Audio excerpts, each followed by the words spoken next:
Bu Mega, ngapain sih? Kamu ikut nimbrung ngurusin ijazahnya Jokowi? Jokowi itu adalah produkmu yang terbaik dan tersukses. Bukannya dilindungi, malah kamu ikut-ikutan mau menjatuhkan Jokowi. Perhatikan Bu, daripada ngurusi ijazahnya Jokowi, mending kamu urusi masalah ijazah dan sederet gelarmu, yang sudah pasti gak jelas asal-usulnya. Kamu kan yang membuat Undang-Undang Nomor 23 Tahun 2003 tentang Pemilihan Umum Presiden dan Wakil Presiden, yang menetapkan bahwa calon presiden dan wakil presiden harus berpendidikan paling rendah tamat sekolah menengah atas atau sederajat.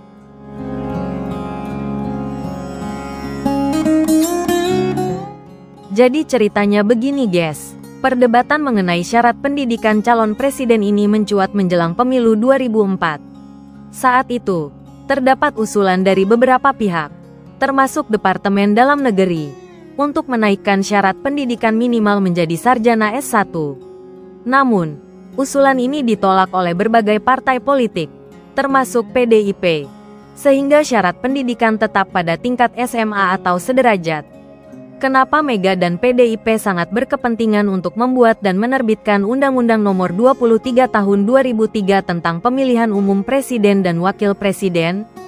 Betul, kalian memang benar-benar pintar. Jawaban kalian dapat nilai 100. Karena pendidikannya Mega cuma sampai dengan SMA. Sekarang kalian paham kan, betapa liciknya orang-orang PDIP ini.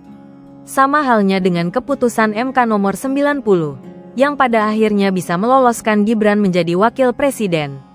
Sebelum Gibran memutuskan untuk menjadi wakilnya Prabowo, mereka adem ayem saja.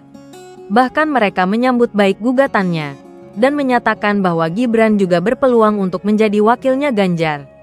Tapi setelah Gibran memilih Prabowo dan pada akhirnya menang dalam pemilihan presiden, mereka pada teriak-teriak seperti cacing kesiram air panas. Dulu Mega bilang Jokowi tanpa PDIP gak ada apa-apanya. Tapi setelah Jokowi mendukung Prabowo dalam pemilihan presiden, mereka pada teriak-teriak menjelek-jelekkan Jokowi, karena takut jagoannya kalah. Ladalah. Katanya Jokowi gak ada apa-apanya, tapi kok pada marah ditinggalin Jokowi. Kalian tahu gak, mengenai alasan Jokowi tidak segera dipecat walau terbukti mendukung Prabowo bukan Ganjar? Alasan yang pertama, karena mereka masih berharap bisa mendulang suara pendukung Jokowi dalam pemilihan umum. Strategi ini cukup ampuh, PDIP masih bisa menjadi partai pemenang pemilu, walau ada penurunan perolehan suara dan calon presidennya kalah. Alasan kedua adalah menunggu hasil pemilihan kepala daerah.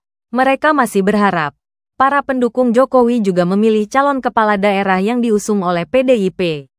Tapi begitu penyelenggaraan pemilihan kepala daerah selesai, dan kandang PDIP di Jawa Tengah diobrak-abrik oleh orang-orang pilihannya Jokowi, maka hanya berjarak 19 hari setelah pilkada selesai diselenggarakan, surat pemecatan Jokowi langsung diterbitkan oleh PDIP.